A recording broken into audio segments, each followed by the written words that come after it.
여러분, 날마다 감사하며 사시기를 주님 이름으로 축복합니다. 네. 자, 그런데 감사가 쉽습니까? 어렵습니까?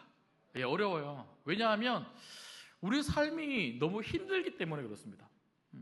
삶 속에 힘든 게 하나도 없으면요, 늘 감사하고 그렇게 살 것 같은데, 근데 가만히 보면요, 우리 삶에 너무나 힘든 그런 문제, 환난, 고난이 참 많죠. 인생은 생각대로 되어지지 않더라고요. 만약에 생각대로 되어졌다면요, 아마 우리 로또 한 3번은 당첨이 됐을걸요. 예. 근데 생각대로 안 되잖아요. 그래서 우리가 직장을 가면 생각은 어떻습니까? 매년마다 막 계속 승진하고 자꾸 한 번도 미끄러지지 않고 승진하고. 그리고 여기 가게를 하시는 분들도 많이 계시는데요, 가게를 아침에 문을 딱 열면요, 요즘 우리 인천에 특별히 계양구 쪽에 보니까 그 뭐죠? 어떤 벌레죠? 러브버그. 예, 그게 막, 야, TV 보셨죠? 막 몇십 센치 정도로 막 엄청 쌓여 있더라고요. 예. 그만큼 우리가 아침에 문을 열면요, 막 사람들이 막 그렇게 벌떼처럼 막 들어오고, 그러면 얼마나 좋겠어요. 그리고 우리 아이들이 요즘 시험 기간 아닙니까? 우리 자녀들. 그래서 우리 자녀들이 시험 치고 오면 엄마 100점이야, 또 내일 시험 치면 100점이야. 막 시험 쳤다고 하면 무조건 100점, 1등급. 그리고 전부 다 우리 신광교회 애들은 다 서울대 들어가고. 예. 지난주 금요일에 강은도 목사님 그런 말씀하셨는데요. 여러분, 우리 여기 어르신들 참 많이 계신데, 나이가 한 살 우리가 나이가 들어갈 때마다 더 새하얘지는 것이 아니라 더 건강해지고 더 젊어지고. 그래서 아브라함이 몇 살에 그 자녀를 낳았다고요? 예, 100세의 자녀를 낳았다 그러는데, 오늘 예배를 딱 마치는데 우리 안나회 권사님 한 분이 저보고, 목사님, 저 잠시만 좀 만났으면 좋겠다고. 그래서 제가 2층 새가족실에서 잠시 만났는데, 민망해서 제가 임신을 해버렸네요. 만약에 그 강원도 목사님 말씀처럼 만약에 이런 일이 막 일어나면 이게, 근데 이런 일이 일어납니까? 안 납니까? 안 납니다. 오히려 우리 삶에는요, 너무 많은 문제들이 빈번하게 발생을 하고, 그리고 환난이 있고, 나이가 들면 들수록 더 건강해지는 것이 아니라 더 쇠하여지고 아프고, 그러니까 너무너무 힘든 일들이 우리 삶에는 너무너무 많이 일어나더라는 거죠. 여러분, 오늘 또 말씀해 보시면요, 오늘 1장 4절 말씀 보시면 우리 모든 환난 중에 그 중간에도 보시면 모든 환난 중에 있는 자들, 환난이라고 하는 단어가 2번이나 나오는데 그냥 환난이 아니고요, 모든 환난. 그러니까 모든 환난이라고 하는 말은 뭡니까? 내 모든 삶에 어떤 한 방향에서 문제가 생기는 게 아니라 모든 방향에서 문제가 있는, 직장에도 문제, 가정에도 문제, 교회 안에도 문제, 모든 문제가 우리 삶 가운데 있더라는 거죠. 여러분, 고린도 후서는요, 고린도 전서하고는 조금 다른 문체, 내용으로 채워져 있습니다. 여러분 아시는 것처럼 고린도 전서와 고린도 후서는 사도 바울의 편지 중에 하나죠. 그런데 고린도 전서는 어떤 내용입니까? 사도 바울이 고린도 교회를 이야기 들어보니까요, 너무 문제가 많은 거예요. 고린도 교회 안에 너무 많은 문제를 듣고는요, 그 문제에 대해서 조목조목 이야기를 하면서 이렇게 해라, 예수님 안에서 이렇게 해라라고 명령하고 권면하는 내용이 바로 고린도전서입니다. 그래서 이 고린도전서 내용을 쫙 서서는요, 디도를 통해서 보냈는데, 디도가 나중에 돌아와서 보고를 하는데 어떤 보고를 합니까? 너무 감사하게도 고린도 교회가 사도 바울이 그렇게 조목조목 명령하고 권면해서 보낸 그 편지를 읽고는요, 기분 나빠하지 않는 거예요. 기분 나빠하지 않고 잘 받아들여서 사도 바울이 이야기한 그 말씀대로 그들이 문제를 하나하나 잘 해결해 나갔다고 하는 이 소식을 디도를 통해서 들은 겁니다. 그러니까 얼마나 기분이 좋아요. 그래서 고린도 후서를 그 다음에 쓰는데, 고린도 후서의 내용은요, 고린도 교회 성도들을 향해서 너무나 안타까운 마음을 가지고 위로하고 격려하는 그런 메시지들로 가득 채워서 2번째 편지를 보내는 거예요. 여러분, 그래서 우리가 오늘 짧은 구절이지만 사실 고린도 후서 전반적으로 위로라고 하는 단어가 많이 있지만 오늘 저희가 읽은 1장 3절에서 7절 사이에도 위로라고 하는 단어가 무려 10번이나 나오고 있습니다. 근데 여러분, 이처럼 사도 바울을 포함해서 고린도 교회 성도들은요, 많은 어려움과 환난 중에 있었습니다. 그 환난 중에 있는 성도들을 위로하기 위해서 사도 바울이 고린도 후서를 쓰고 있는데요. 그런데 여러분, 오늘 말씀을 통해서 우리가 좀 보고자 하는 것은 무엇이냐면, 이런 환난과 어려움과 문제와 고난 속에서 두 부류의 성도들이 있더라는 거예요. 여러분, 저는 세상의 사람들을 이야기하는 게 아닙니다. 교회 안에 있는 성도들을 이야기하는 겁니다. 그런데 이 성도들 중에도요, 한 부류의 성도는 고난을 어떻게 하냐면 기꺼이 맞이하고 이 고난을 뚫고 앞으로 나가는 성도가 있는가 하면, 어떤 성도님들은요, 고난이 너무 싫고 고난이 너무 무섭고 고난이 없었으면 좋겠다 하는 그런 마음 때문에 고난이 생길 때에 자꾸 도망가고 피해가고 멀리 가려고 하는 그런 성도들이 있더라는 거죠. 그 고난에 대한 태도, 이 태도가 참 다르다는 거죠. 여러분들은 어떻습니까? 이 고난 앞에, 환난과 문제 앞에 여러분들은 어떤 태도로 맞서고 있습니까? 여러분, 철로역정 책을 읽어보면요, 크리스천이 십자가의 언덕을 통과하고 난 다음에 이제 순례길을 쭉 걸어가면서 많은 사람들을 만납니다. 특별히 지난주에 저희가 만났던 세 친구의 이야기를 우리가 살펴보았는데요, 그 세 남자의 이름이 뭡니까? 잘 아시는 것처럼 단순, 나태, 거만이라고 하는 잠자고 있던 그 세 친구를 만났습니다. 그런데 아무리 깨워도 잠시 일어났다가 다시 자기 시작하죠. 그래서 너무나 안타까운 마음을 가지고 왜 저렇게 잘까 하는 그런 마음을 가지고 크리스천이 다시 순례의 길을 시작을 합니다. 다시 순례의 길을 시작을 하는데요, 갑자기 왼쪽 담벼락을 통해서 두 남자가 몰래 이 순례의 길 안으로, 이 좁은 길 안으로 쑥 들어오는 거예요. 몰래. 그 두 사람의 이름이 뭐냐면요, 허레라고 하는 친구와 위선이라고 하는 사람이었습니다. 여러분, 허레가 뭡니까? 허레는요, 내가 나의 겉모습을 괜찮게 꾸미는 것이 바로 허레입니다. 괜찮은 사람인 것처럼 아름답게 꾸미는, 그럴듯하게 꾸미는 것이 바로 허레고요. 위선은 뭡니까? 위선은 마스크, 위선은 가면을 쓰고 있는 게 위선이에요. 내가 원래 그런 사람이 아닌데 그런 사람인 척하고 가면을 쓰고 있는 거죠. 여러분, 이처럼 허레라고 하는 이 이름과 위선이라고 하는 이 이름은요, 같은 뜻이에요. 같은 뜻. 여러분, 존 번연은 이 두 사람의 이 이름을 통해서 우리들에게 무엇을 말해주고 싶을까요? 교회 안에도요, 허레와 위선처럼 성도인 척하고 앉아있는 종교인들이 있다는, 종교인들. 여러분, 그래서 그 허레와 위선이라고 하는 이 사람을 만났던 크리스천이 뭐라고 이야기하냐면요, 아니, 당신들 이렇게 들어오면 안 된다고. 아니, 원래 이 길은 좁은 문을 통과해서 십자가를 통과해서 걸어가야 되는 길이지, 당신들처럼 그렇게 몰래 담벼락으로 넘어오면 강도요 도둑이라고 하는 말씀을 혹시 들어본 적이 없냐고 그렇게 물어봐요. 강도요 도둑이요.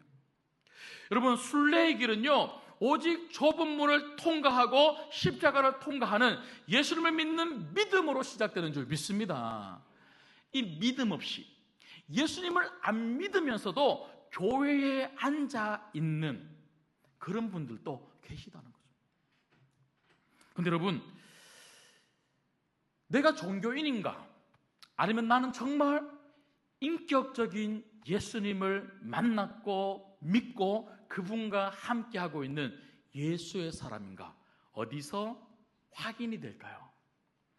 세 사람은 같이 이런저런 이야기를 하면서 순례길을 같이 시작했습니다. 그런데 얼마 가지 않아서 이 세 사람은요, 서로 각기 다른 길을 가요. 어디에서 길을 다르게 가기 시작하는 줄 아십니까? 바로 그들이 도착했던 고난의 언덕입니다. 고난의 언덕. 철학적 책을 보면 그 고난의 언덕을 영어로 The Hill Difficult라고 되어 있죠. 여러분, difficulty라고 하는 이 말은요, 어려움, 문제, 그런 의미를 가지고 있지 않습니까? 여러분, 이 고난의 언덕, 이 어려움의 언덕, 이 문제의 언덕에 드디어 도착했을 때에 세 갈래 길이 있는 거예요. 하나의 길은요, 좁은 문부터 시작해서 십자가의 언덕을 지나와서 같이 쭉 연결되어 있는, 언덕을 오르도록 되어 있는 그런 고든 길이 하나가 있는데요, 이 언덕을 누가 오르기 시작하냐면 바로 크리스천이 오르기 시작합니다. 힘들게. 이 고든 길은 언덕 정상까지 쫙 연결되어 있는데 너무 힘든 길이에요. 하지만 크리스천은요, 이 좁은 길 십자가의 언덕을 지나와서는요, 이 길과 연결되어 있는 이 고난의 언덕에 이 고든 길을 오르기 시작하죠. 그런데 두 길이 있는데, 이 언덕을 오르는 길 외에, 고든 길 외에 두 길은요, 우회하는 길이에요. 평평한. 그래서 이 고난의 언덕을 오르지 않고 돌아갈 수 있는 우회하는 길이 있습니다. 그 우회하는 길에는요, 뭐라고 적혀 있냐면 위험합니다라고 하는 그런 표시가 하나가 적혀 있고요, 또 한쪽은 파멸이라고 하는 그런 표시가 딱 세워져 있습니다. 그런데 여러분들이 예상하는 것처럼 흐레와 그리고 위선이라고 하는 이 사람들은요, 어떤 길을 선택하는 줄 아십니까? 바로 이 우회하는 길을 선택을 하는 겁니다. 왜 그럴까요? 여러분, 앞서 그 담을 넘어왔던 허레와 위선이라고 하는 이 두 사람과 크리스천이 이런저런 이야기를 하는 중에, 크리스천이 너무 답답하고 너무 안타까운 마음에 절대로 이 담을 넘어오면 안 된다고, 그렇게 담을 넘어오면 당신들은 도둑이요 강도와 같은 사람이라고 그렇게 이야기했을 때에 이 두 사람이 뭐라고 이야기를 하는 줄 아십니까? 아니, 담을 넘어오면 이렇게 빠르고 담을 넘어오면 이렇게 쉽게 갈 수 있는 길을 왜 다시 돌아가서 십자가에서부터, 아니 그 전부터 왜 좁은 문부터 시작을 해야 됩니까? 나는 쉽게 가고 싶고 나는 절대로 불편하게 살고 싶지 않아요. 이렇게 이야기를 합니다. 여러분, 허례와 위선의 가장 중요한 특징이 뭔 줄 아십니까? 예수님 쉽게 믿고 싶은 거예요. 신앙생활 대충 하고 싶고요, 불편하게 살고 싶지 않은 거예요. 여러분, 혹시라도 우리가 신앙생활하고 예수를 믿고 교회 안에서 성도들과 함께 시간을 보내면서 혹시 우리가 이렇게 살고 있지는 않습니까? 어려운 거 하기 싫고 힘든 거 하기 싫고 쉽게 그냥 대충 교회 다니다가 천국만 가고 싶고. 그런데 허례와 위선은요, 그런 마음으로 믿음의 길, 순례의 길을 시작하니까요, 고난의 언덕에서 딱 갈리는 거예요. 크리스천은 힘들어도 고난의 언덕을 뚜벅뚜벅 걸어가는데요, 그런데 허례와 위선은 고난의 언덕에서 올라가기 싫으니까, 쉽게 천국 가고 싶은 사람이 고난의 언덕을 올라가겠습니까? 옆으로 도망가 버리는 겁니다. 여러분, 저는 오늘 이 말씀을 통해서 고난과 위로라고 하는 큰 주제 가운데 오늘 사도 바울의 이 서신서의 편지를 통해서 세 가지를 좀 확인해 보려고 합니다. 첫 번째는요, 고난 속에 참된 위로자는 오직 하나님입니다. 고난 속에 참된 위로자는 오직 하나님입니다. 여러분, 우리에게 필요한 분은 하나님이세요. 여러분, 이 위로자 되시는 하나님을 오늘 이 예배 가운데 만나시기를 주님의 이름으로 축복합니다. 예. 허례와 위선은 그 하나님이 누군지 몰라요. 고난의 언덕을 올라가 본 적이 없기 때문에 이 하나님을 만난다는 게 뭔지를 몰라요.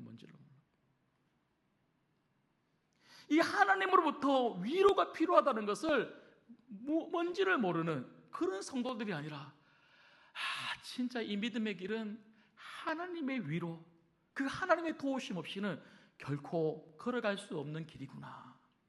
이걸 고백할 수 있는 정말 참 믿음의 성도님들이, 우리 신광교회 성도님들이 되기를 주님의 이름으로 소망합니다. 여러분, 철로역정을 보면 크리스천이 허례와 위선은 우회하는 길로 그렇게 가다가 결국은 멸망해버리죠. 넘어지다가 결국은 파멸의 길로 갑니다. 그런데 그 크리스천은 힘들어도 그래, 이 길로 가야지. 좁은 문과 십자가와 연결되어 있는 이 길, 이 오르막길, 이 고난의 언덕을 통과하는 이 길, 이 고든 길로 가야지 하고 뚜벅뚜벅 그 길을 오르기 시작합니다. 얼마나 힘들까요? 헐떡헐떡. 그런데 그렇게 오르기 시작했을 때에 크리스천이 발견한 게 하나가 있는데요, 그건 바로 샘물이었습니다. 그 샘물에는요 너무나 맑은 물이 철철철철 넘치고 있는데, 크리스천이 그 물을 보자마자 어떻게 하는 줄 아십니까? 존 버녀는 이렇게 기록하고 있어요. 크리스천이 자신의 갈증, 크리스천이 가지고 있었던 그 갈증이 다 사라질 때까지 마음껏 양껏 그 물을 마셨다, 그렇게 이야기를 하더라고요. 그 물을 마음껏 양껏 마시고는요 힘을 내서는 그 고난의 언덕을 올라갔다는 거예요. 여러분, 저는 오늘 이 자리가 그 하나님이 주시는 은혜의 샘물, 위로의 샘물을 정말 받아 먹을 수 있는 예배의 시간이라고 저는 믿습니다. 이 자리에서 양껏 먹어야 되는 거예요. 양껏. 정말 여러분들의 그 갈증, 여러분 그 고난 가운데 힘들고 어렵고 너무나 지쳐있는 여러분의 마음을 정말 은혜의 샘물, 이 예배의 자리에서 마음껏 받아 먹고 누릴 때에 그 힘으로 또 한 주를 사는 거예요. 한 주를 사는 거예요. 여러분, 오늘 또 말씀을 보시면요 3절 말씀 보십시오. 여러분, 말씀을 쭉 읽어보시면 환난이라고 하는 단어가 무려 6번이나 나오고 있고요. 그래서 오늘 설교 제목이 뭡니까? 넘치는 고난. 여러분, 이 환난이라고 하는 단어가 6번이나 나오고 있다는 말은 고린도 교회 성도들의 삶 가운데, 아니 우리들 삶 가운데 고난과 환난과 문제가 너무너무 많다는 거죠. 그런데 사도 바울은 환난이라고 하는 단어는 6번을 기록하고 있지만 위로라고 하는 단어를 무려 10번이나 기록하고 있어요. 환난보다 하나님의 위로가 더 큰 줄 믿습니다. 이 하나님의 위로를 받으면 우리는 환난을 넘어갈 수가 있다는 거예요.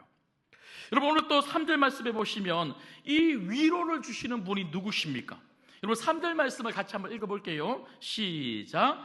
찬송하리로다. 그는 우리 주 예수 그리스도의 하나님이시요 자비의 아버지시요 모든 위로의 하나님이시며. 아멘. 여러분, 여기 보시면 하나님을 자비의 아버지, 자비. 여러분, 여기 자비라고 하는 단어는요 히브리어로, 구약에 보면 히브리어로 헤세드라고 하는 단어입니다. 들어보셨죠? 여러분, 헤세드가 뭡니까? 헤세드는요 엄마가 자궁, 그 모태에서 아기를 품는 것처럼 그 아기를 품고 있다라고 하는 의미가 바로 헤세드입니다. 여러분, 우리 하나님 아버지가 여러분들에게 자비를 베풀어 주신다는 것은요 아버지 하나님이 여러분들을 안고 지켜주시고 보호하고 계시는 그 하나님, 여러분, 하나님은 여러분의 아버지십니다. 그 아버지가 여러분을, 엄마가 자녀를 그 모태에서부터 그렇게 보호하고 품고 있는 것처럼 하나님이 여러분을 품고 오늘 말씀처럼 위로해 주고 계시는 줄 믿습니다. 여기 위로라고 하는 이 단어도 파라칼레오라고 하는 단어인데요, 파라칼레오라고 하는 단어의 뜻은 뭐냐면요 옆으로, 곁으로 불러들이다, 이런 의미를 가지고 있습니다. 무슨 말입니까? 하나님은요 저 위에서 우리를 위로하시는 게 아니에요. 힘든 여러분 곁으로 오셔서 지금 여러분들을 그 아버지가 안으시고 토닥토닥 하시면서 여러분들을 위로해주고 계시다는 거예요. 아버지가 위로해 주시는 거 얼마나 중요한지 몰라요. 얼마나 중요한지. 아버지가 위로하신다. 아버지가. 제가 2주 전인데요, 요즘 우리 중고등학생들 지금 시험 기간이잖아요. 그러니까 애들이 보통 한 2, 3주 전부터 열심히 공부하는데, 저희 둘째가 이제 공부를 하고 12시 좀 넘은 것 같아요. 한 12시 한 20분, 30분 된 것 같은데, 그 새벽에 이제 들어오는데 전화가 왔어요. 전화가 왔는데 갑자기 12시 반 다 됐는데 전화가 오니까 너무 놀랬잖아요. 그래서 제가 놀래서 이렇게 전화를 받으니까 뭐라 그러냐면 목소리를 쫙 깔더니 아빠 조금 내려와야 될 것 같아요. 그래요. 여러분, 고등학교 1학년이 그 새벽에 전화해서 내려오라 그러면 이게 무슨 일입니까? 큰일 난 거 아닙니까? 제가 너무 놀래갖고요, 빨리 옷을 입고 막 헐레벌떡 내려갔죠. 내려갔더니 그 아이가 이제 1층에서 기다리고 있는데, 제가 보니까 별로 뭐 문제는 없어 보이는데, 제가 무슨 일이 있어? 하고 이렇게 했더니 뭐라 그러냐면요, 목소리를 쫙 깔면서 산책하자고 그래요. 제가 속으로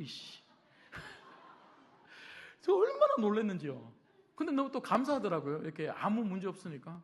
그러니까 자기가 이제 공부하고 오는데 머리가 너무 이제 아프다고, 이제 아빠하고 산책한다고, 자기 혼자 돌기 싫다고 절 이제 내려오라고 했다는 거예요. 가방 줘 해갖고 가방 물로 메고 같이 산책을 했죠. 산책하는데 뭐라 이야기하는데 가만히 들어보니까요, 자기 힘들다. 그러니까 여러분, 그렇게 힘들다고 하면 지금 뭐 해달라는 겁니까? 위로해달라. 그렇게 힘들다 그러는데, 니보다 다른 애들 더 힘들어. 세상에 고등학생 치고 안 힘든 애들이 어디 있어? 그렇게 말할 부모가 어디 없습니까? 힘들다 그러니까요, 제가 토닥토닥 해주면서 제가 뭐라 그러냐면, 연준아, 아빠는 너보다 훨씬 더 공부 못해서, 아빠는 진짜 지금 네 수준보다 훨씬 더 영어도 못했는데, 근데 내가 영국에 갔을 때 그렇게 공부도 못하고 영어도 못하는 내가 갔을 때 하나님이 지혜를 주시니까 그래도 공부 다 마치고 이렇게 돌아왔잖아. 연준아, 머리에 손 올리고 기도하라니까, 하나님 금대가리 되게 해주세요.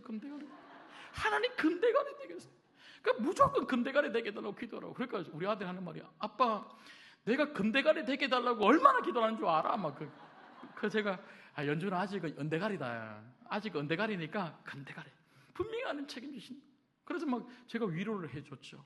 그래서 눈빛을 보니까 제 말이 좀 먹혀 들어간 것 같아요. 그래서 너무 위로받는 눈빛이길래, 연준아, 아빠 말에 참 위로 많이 받았지. 그러니까 하나도 위로 안 돼.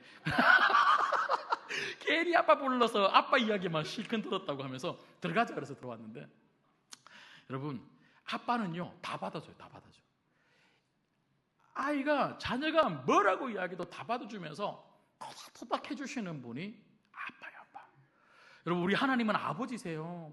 오늘 우리가 허례와 위선처럼 가면 쓰고 앉아있을 필요 없어요. 가면을 벗어야 돼요. 힘들면 힘들다고 이야기해야 돼요. 아프면 아프다고 이야기해야 돼요. 하나님, 이 고난의 언덕을 오르는데 정말 지치고 힘들고 누구 하나 도와주는 사람 없고, 하나님 저 어떻게 해야 됩니까? 하나님 저 좀 도와주세요 라고 할 때, 그때 내 앞에 나타나는 게 뭔 줄 아십니까? 은혜의 샘물, 하나님 아버지의 위로인 줄 믿습니다. 오늘 또 이 하나님의 위로, 이 은혜의 샘물을 마음껏 양껏 먹으시고 한 주간 동안 힘있게 걸어가시기를 주님의 이름으로 소망합니다. 그런가 하면 두 번째는요, 하나님의 위로는 우리를 견디게 하는 힘이다라는 것이죠. 하나님의 위로는 우리를 견디게 하는 힘입니다. 여러분, 하나님께서 우리를 위로해 주시는 목적이 뭘까요? 그냥 내 다 안다, 괜찮아 그냥 우리 힘듦을 알아주시려고, 그렇게 토닥토닥 해주시려고 그냥 하나님이 우리를 위로해 주실까요? 아닙니다. 그 위로는 힘인 거예요. 힘.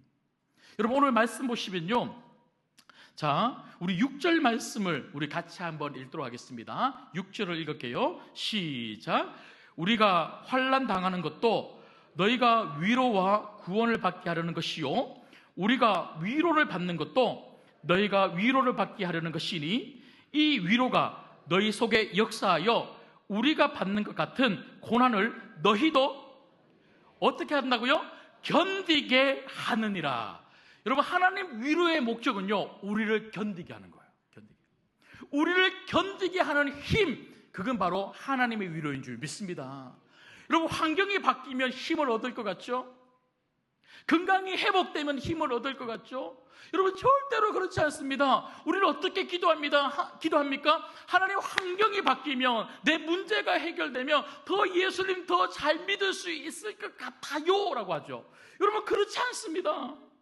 은혜는 환경을 바꾸는 힘이 아니고 나로 하여금 이 환경을 뚫고 가게 만드는 힘임을 믿으시기를 주님의 이름으로 축복합니다. 우리에게 필요한 힘은 그거예요. 이런 힘이 없으니까 자꾸 어려운 환경이 오면 넘어지고, 어려운 환경이 오면 넘어지고, 환난과 고난 속에서 고난의 언덕을 오르려고 하지 않고 자꾸 우회해서 도망가려고 하는 거예요. 여러분, 하나님은 우리가 도망가는 성도가 되지 않기를 원한다는 거죠. 도망가지 말라고 위로해 주시는 거예요. 여러분, 여기 보시면 견디게 한다라고 하는 이 단어가 히포메네인이라고 하는 헬라어인데요, 이 히포메네인이라고 하는 이 단어의 뜻은요, 바로 참다, 인내합니다. 인내하다. 무슨 말입니까? 하나님의 은혜의 샘물을 우리가 먹기만 한다면, 하나님의 위로를 우리가 받기만 한다면, 고난과 환난 속에서 우리가 포기하거나 쓰러지지 아니하고 버티고 참고 인내해서 계속 믿음의 길을 걸어갈 수가 있다는 거예요. 여러분, 이 하나님의 위로, 이 힘이 우리에게 오늘 필요하지 않습니까? 여러분, 철로역정을 보면요, 크리스천이 고난의 언덕을 다 오르고 그 꼭대기에서 이제 내려가려고 하는데요, 저 맞은편에서 두 사람이 허겁지겁 다시 역으로 길을 걸어오고 있는 거예요. 저 사람들은 왜 계속 앞으로 가지 않고 왜 되돌아올까? 그 두 사람의 이름이 뭐냐면 겁쟁이와 불신입니다. 그래서 그 크리스천을 만났는데 겁쟁이가 뭐라고 이야기하냐면, 더 이상 갈 필요 없다고. 아니, 고난의 언덕을 기껏해서 올라왔더니 계속 앞으로도 어렵고 힘든 문제만 계속 있다는 거예요. 가보니까. 그러니까 계속 가봐봐야 자꾸 힘들고 어려우니까 나는 더 이상 못 가겠어. 나는 다시 돌아갈래 하고 겁쟁이는요, 도망와서 돌아가고 있는 길이었어요. 불신은 뭐라고 이야기하는 줄 아십니까? 조금만 가다가 보면 사자가 나타날 텐데 그 사자가 아마 우리를 물어뜯어서 죽여버릴 거야. 어차피 죽을 거, 어차피 사자에게 물어뜯겨서 죽을 거, 나 더 이상 못 가겠어 하고 돌아가는 겁니다. 여러분, 존 버녀는 무엇을 말해주고 싶은 겁니까? 위로의 샘물, 은혜의 샘물을 모르는 사람, 그 힘을 붙잡지 않는 성도들은요, 도망간다는 거예요. 도망간다. 여러분, 우리가 도망가는 이유는 환경 때문이 아닙니다. 사자가 무서워서 도망가는 것도 아니고요, 내 앞에 펼쳐지는 어려움이 있기 때문에, 계속 끊임없이 어려움이 있기 때문에 도망가는 것이 아닙니다. 우리가 도망가는 이유는 은혜의 샘물을 먹지 못해서 도망가는 거예요. 그 은혜의 샘물, 위로의 샘물에서 하나님의 힘을 우리가 공급받을 수만 있다면 우리는 도망가지 않고 앞으로 펼쳐지는 어떤 어려움도 우리가 굳굳하게 우리가 견디고 참고 인내하면서 마지막에 천국 문 앞에서 승리의 그런 기쁨으로 우리가 하나님께 감사하게 될 줄 믿습니다. 여러분, 그래서 위로는, 하나님의 은혜는 우리로 하여금 승리하게 만드는 힘이라는 것이죠. 마지막 세 번째는요, 고난과 위로와 관련해서 오늘 말씀을 통해서 우리가 마지막으로 받을 수 있는 것이 뭡니까? 위로받은 사람은 위로가 필요한 사람에게 가야 한다는 것입니다. 여러분 가족들 중에 여러분의 위로가 필요한 분이 계시지 않습니까? 여기 앉아있는 우리 옆에 있는 교우 성도들에게 정말 우리의 피로가 지금 필요하지 않을까요?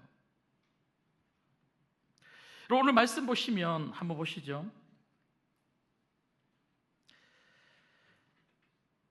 4절 말씀을 우리 같이 한번 읽겠습니다. 4절 읽습니다. 시작. 우리의 모든 환난 중에서 우리를 위로하사 우리로 하여금 하나님께 받는 위로로서 모든 환난 중에 있는 자들을 능히 위로하게 하시는 이시로다. 아멘. 여러분, 사도 바울은 지금 뭐라고 이야기합니까? 우리가 왜 하나님의 위로를 받는 줄 아니? 그 위로로 내가 힘을 얻고 힘을 얻어서 위로가 필요한 사람에게 나아가서 그 힘을 흘려 보내주려고 하나님이 우리를 위로하신다는 거예요. 여러분, 우리가 지금 한 달 동안 특별 금요 전적 기도회를, 금요 영성 기도회를 하고 있는데요, 그 특별 금요 영성 기도회는 정말 어떤 자리인 줄 아십니까? 바로 하나님의 위로를 받는 자리예요. 그 금요 영성 기도를 통해서 여러분들이 하나님의 위로를 받고 그 위로를 가지고 그 힘을 가지고 그 은혜를 가지고 우리 자녀들을 위해서 기도할 뿐만 아니라 여러분 삶의 자리에서 여러분 자녀들에게, 여러분 가족들에게, 여러분 주변 사람들에게 위로를 흘려 보내주기 위해서 금요 기도회를 하고 있습니다. 여러분, 내가 위로받지 못했는데, 내가 힘이 없는데, 내가 은혜의 샘물을 마시지 못했는데, 여전히 내가 갈증 가운데 있고 고난과 어려움 속에서 정말 허덕이면서 아무것도 할 수 없는 그런 상태에 있다면 우리가 어떻게 우리 자녀들에게 위로의 부모가 될 수가 있겠습니까? 여러분, 바라건대 이번 주 금요일, 다음 주, 그리고 그 다음 주 앞으로 남아있는 3번 계속 오셔서 정말 그 자리에서 은혜를 많이 받으시고 그 위로를 옆에 있는 성도들뿐만 아니라 여러분 가족들에게 흘려보내주시기를 주님의 이름으로 소망합니다. 여러분, 내가 위로받는 것도 참 감사하지만 받은 위로를 통해 내가 누군가에게 위로를 전해줄 수 있다는 것, 그게 얼마나 큰 영광이고 감사가 되는지 몰라요. 여러분, 하나님은 나를 누군가를 위로하라고 파송하고 있습니다. 이게 우리의 사명입니다.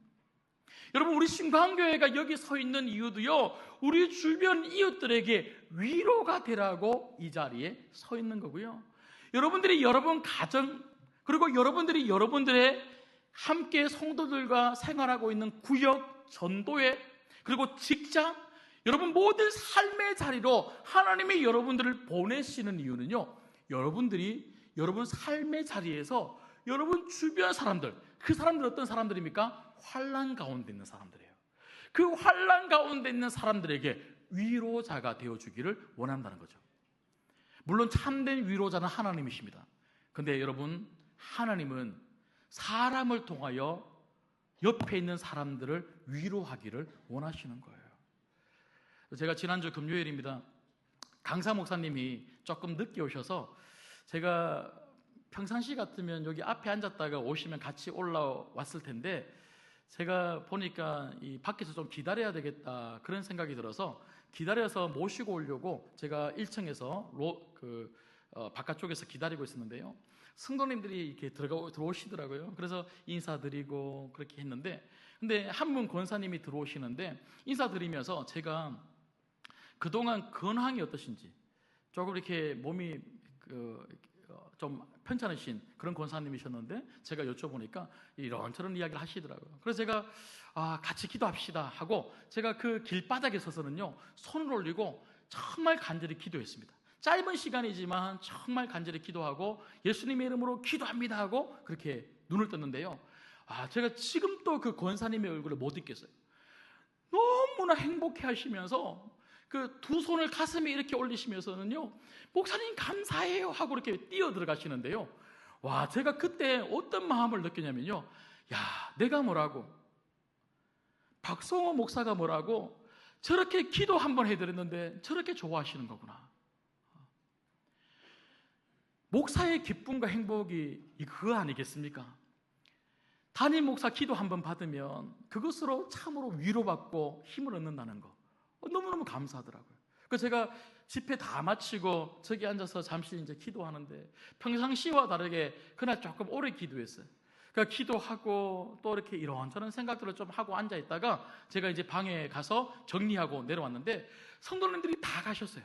다 가시고 이제 교육자들 이제 마지막 정리하고 있는 그 타이밍에 한 분 집사님이 로비에 서서 이 주보를 보고 계시더라고요. 그래서 제가 그 집사님에게 가서 또 인사드리면서 제가 그냥 나오려고 하다가 그래도 또 근황이 어떠신지 여쭤봤어요. 그랬더니 집사님께서 또 이런저런 근황을 이야기하시는데 다 듣고는요, 또 그 집사님을 위해서 기도했어요.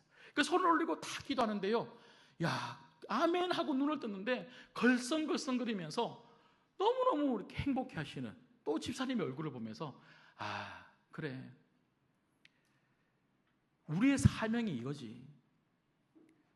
힘들어하는 성도들을 위해서 같이 기도해주고 같이 아파하고 같이 함께 해줄 수 있는 거, 이게 꼭 목사뿐만 아니라 우리 모두가 그렇게 해줄 수가 있지 않겠습니까? 여러분 주변을 보시면 여러분 위로가 필요한 분들밖에 아마 안 계실 거예요. 어떤 분들은 목사님 나도 위로가 필요해요. 그래서 여러분 오늘 여기서 위로 많이 받으시고 은혜 많이 받으시고 그 은혜를 가지고 나가시면서 성도들과 함께 식사하시고 차 한잔 하시면서 여러분들이 받은 위로를 옆에 있는 분들에게 좀 나눠주시면 좋겠습니다. 여러분, 간증은 다른 게 아니에요. 간증은 다른 게 아니에요. 우리가 보통 간증 그러면 뭔가 엄청난 어떤 드라마틱한 그런 일들을 겪어야지만 간증이라고 하는데, 간증은 다른 게 아니고요, 나와 함께 하신 하나님, 내 삶 가운데 함께 하시면서 나를 붙잡아 주시고 나에게 위로를 주신 그 하나님을 내 옆에 있는 성도들에게 함께 이야기하는 거예요. 여러분, 지난 상반기 동안 여러분 참 많이 힘드셨죠?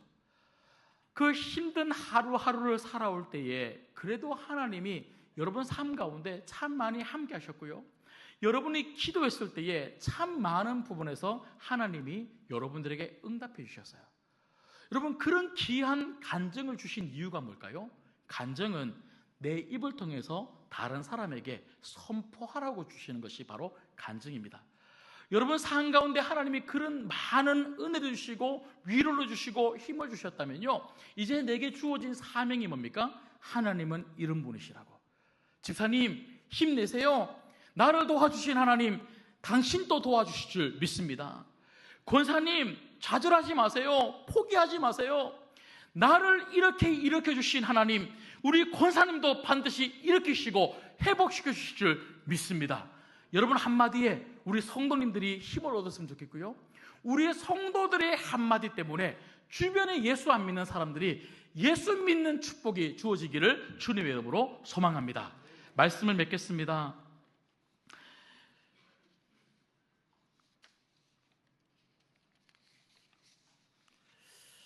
여러분, 고난 없는, 환난 없는 곳은 어디에도 없습니다. 우리 가정에도 환난은 있고요, 심지어 교회에도 문제가 있고요, 직장에도 어려움이 있습니다. 고난 없는 세상에 살고 싶으면요, 한 가지 방법밖에 없습니다. 뭐 해야 될까요? 죽어야 됩니다. 죽으면, 천국 가면 천국에는 고난이 없어요. 눈물도 없고 한숨도 없고 아픔도 없습니다. 여러분, 그러면 오늘 목사님 마지막 말을 들으니까 더 소망이 없네. 내가 죽을 때까지 고난의 산을 올라야 되나? 여러분, 성도들에게 소망이 뭔 줄 아십니까? 고난이 없다는 것이 소망이 아니고요, 고난이 우리를 피해 간다는 것이 소망이 아니고, 우리도 똑같이 고난과 환난과 어려움과 문제를 겪지만 우리에게는요, 은혜의 샘물이 있다는 거예요. 그 물을 먹으면 한 고개 넘어가요. 그 물을 먹으면 또 한 고개를 넘어가요. 우리는 한 고개 한 고개 한 고개 넘어서 천국에 이르는 사람들입니다. 그 고개를 어떻게 넘어갈 수 있습니까? 은혜의 샘물, 하나님의 위로의 샘물을 먹어야 됩니다. 그런데 나만 먹고 나만 그 고난의 길을 걸어가면 되겠습니까? 아니지 않습니까? 우리 옆에 있는 가족들에게, 그리고 우리 신광교회 안에 있는 영적인 가족들에게, 그리고 저 세상 사람들에게, 이 고난 속에 살아가고 있는 수많은 사람들에게 여러분들이 정말 위로가 되시고, 특별히 참된 위로자 되시는 이 하나님을 전할 수 있는 여러분 되시기를 주님의 이름으로 소망합니다. 기도하겠습니다.